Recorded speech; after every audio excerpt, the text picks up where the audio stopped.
Let's take a deeper look at one of the most overlooked concepts in personal finance: opportunity cost. Opportunity cost is simply the value of what you give up when you choose one option over another. And when it comes to buying a car with cash, this concept becomes incredibly important. Imagine you have $20,000 saved up. You walk into a dealership and pay for your car outright. It feels like a win. No debt, no monthly payments, full ownership from day one. But here's the part most people don't stop to consider. What else could that $20,000 have done for you? If that same amount were invested in a diversified portfolio, say a low-cost index fund earning an average of 8% annually, over time, it wouldn't just grow, it would compound. And compounding is where the real magic happens. At 8% annual growth, in 10 years, that $20,000 could grow to over $43,000. In 20 years, it could reach around $93,000. So the real question becomes, is your car giving you that kind of return? The answer is no. In fact, it's doing the opposite. Cars are depreciating assets. The moment you drive off the lot, the value drops. Over the next few years, it continues to decline, sometimes losing 50–60% of its value within 5 years. So you're effectively taking a large sum of money that could be growing and placing it into something that is guaranteed to lose value over time. Now, this doesn't mean buying a car is wrong. We need cars. The key is how you choose to pay for it. When you finance a car at a reasonable interest rate, you're not just delaying payment, you're preserving capital. That capital can then be deployed elsewhere, ideally into assets that grow. This is where a mindset shift is needed. Instead of thinking, I don't want to pay interest, start thinking, what is my money capable of earning elsewhere? Because if your investments can outperform the cost of borrowing, then paying cash may actually be costing you more in the long run. Of course, this only works if you're intentional. If you finance a car but don't invest the difference, then the advantage disappears. You're left with debt and no growth. So the strategy isn't just about financing, it's about what you do with the freed up cash. In essence, opportunity cost forces you to think beyond the immediate transaction. It asks you to zoom out and consider the long-term impact of your decisions. And when you do that, paying cash for a car stops looking like the safest option and starts looking like a potentially expensive one. Let's address something that often gets oversimplified in personal finance: the idea that all debt is dangerous. You've probably heard statements like debt is a trap or avoid debt at all costs.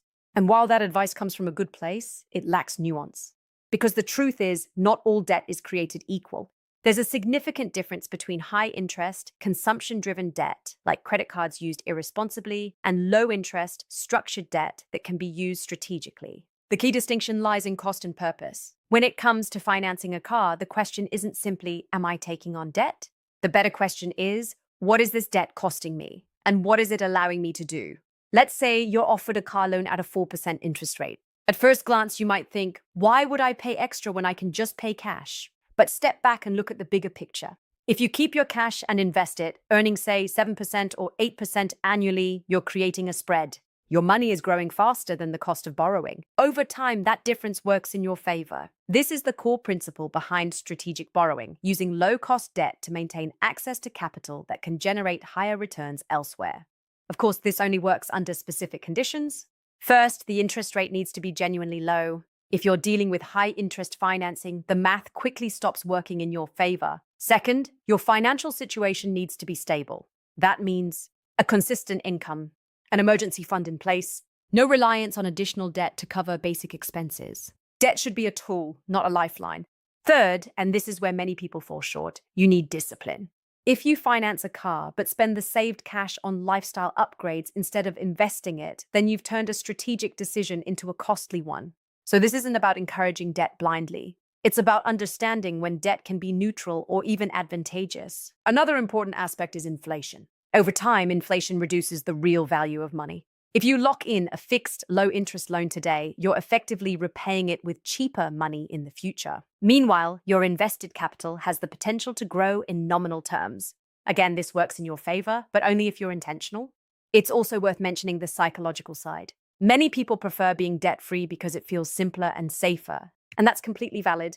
Peace of mind has value. But from a purely financial perspective, avoiding all debt without considering the numbers can lead to missed opportunities. The goal isn't to eliminate debt entirely, it's to optimize it. Use it when it's low cost, avoid it when it's expensive, and always understand what you're gaining in return. Because when used correctly, debt stops being something to fear and becomes something you manage with clarity and control. Let's talk about something that doesn't always get the attention it deserves in personal finance: liquidity. Liquidity simply means how easily you can access your money when you need it. Cash in your bank account is highly liquid. Investments can be liquid too, depending on how quickly you can sell them. But once you convert that cash into a car, that money becomes far less accessible. And this is where the problem begins. When you pay cash for a car, you're taking a large portion of your available capital and locking it into a depreciating asset. That money is no longer working for you, and more importantly, it's no longer available to you. Now consider what liquidity actually gives you: flexibility. Life is unpredictable. You might face an unexpected medical expense, a sudden job loss, a business or investment opportunity. In those moments, having access to cash can make a significant difference, not just financially, but emotionally. If all your money is tied up in assets like a car, your options become limited. You might be forced to sell investments at the wrong time, rely on high-interest credit cards, take out emergency loans under pressure, and those decisions often come with long-term consequences. On the other hand, when you preserve liquidity by not paying for everything up front, you create a buffer. You give yourself room to respond instead of react. Let's look at a simple comparison. Person A pays $20,000 in cash for a car. Their savings are now significantly reduced. Person B finances the car at a low interest rate and keeps that $20,000 in a combination of savings and investments. 6 months later, both face an unexpected expense of $5,000. Person A may struggle, needing to borrow or liquidate something quickly. Person B can handle it comfortably without disrupting their overall financial plan. The difference isn't income, it's liquidity. There's also an opportunity side to this. Having cash available allows you to act when opportunities arise. That could be investing during a market dip, starting a side business, taking advantage of a time-sensitive deal. Without liquidity, even good opportunities can pass you by simply because your money isn't accessible. Now, this doesn't mean you should avoid putting money into assets altogether. It means you should be intentional about how much you lock away and where. A car by nature is not a productive asset. It doesn't generate income and it doesn't appreciate in value. So allocating a large amount of liquid capital into it can reduce your overall financial agility. There's also a psychological benefit to liquidity. When you know you have accessible funds, you make decisions from a place of stability rather than urgency. You're less likely to panic, less likely to take on expensive debt, and more likely to stay aligned with your long-term goals. So the takeaway here is simple. Liquidity isn't just about having cash, it's about having options. And in personal finance, options give you control. By choosing not to tie up all your money in a single purchase, you're not just preserving cash, you're preserving flexibility, resilience, and the ability to navigate whatever comes next. Let's explore the final and often most underestimated factor in financial decision-making: psychology. Because when it comes to money, we like to believe we're being logical. But in reality, many of our choices are driven by emotion, habits, and what simply feels right. Paying cash for a car is a perfect example. It feels responsible. It feels disciplined. It gives a sense of control, no monthly payments, no obligations, no lingering debt. And for many people, that emotional relief is powerful. But here's the key question. Does feeling safe always mean you're making the best financial decision? Not necessarily. This is where the distinction between psychology and strategy becomes important. From a psychological standpoint, avoiding debt reduces stress. It simplifies your financial life. There's clarity in knowing you own something outright. But from a strategic standpoint, the decision needs to be evaluated differently. You have to consider the cost of tying up capital, the potential returns you're giving up, the value of maintaining liquidity, the true cost of borrowing. Strategy is about optimizing outcomes over time, not just minimizing discomfort in the present. And sometimes those two things don't align. For example, someone might avoid a low-interest loan because they dislike the idea of debt. But in doing so, they might miss out on years of potential investment growth. The decision feels safe, but it comes with a hidden cost. On the other hand, someone who finances a car strategically might feel slightly uncomfortable with monthly payments, but they're making a decision that aligns with long-term wealth building. So the real challenge is not choosing between cash or financing. It's understanding why you're choosing one over the other.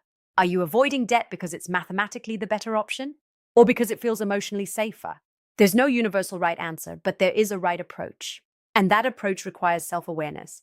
If you know that having debt will cause you stress, lead to poor financial habits, or tempt you into overspending, then paying cash might be the better choice for you, even if it's not perfectly optimized on paper. But if you're financially disciplined, comfortable managing structured debt, and committed to investing the difference, then financing can be a more effective strategy. Another important point is behavior. A strategy only works if you follow through. Financing a car with the intention to invest the saved cash sounds great, but if that money ends up being spent instead, the strategy breaks down completely. So this isn't just about numbers. It's about alignment between your plan and your behavior. Ultimately, personal finance sits at the intersection of math and mindset. The math tells you what's optimal. Your mindset determines what's sustainable.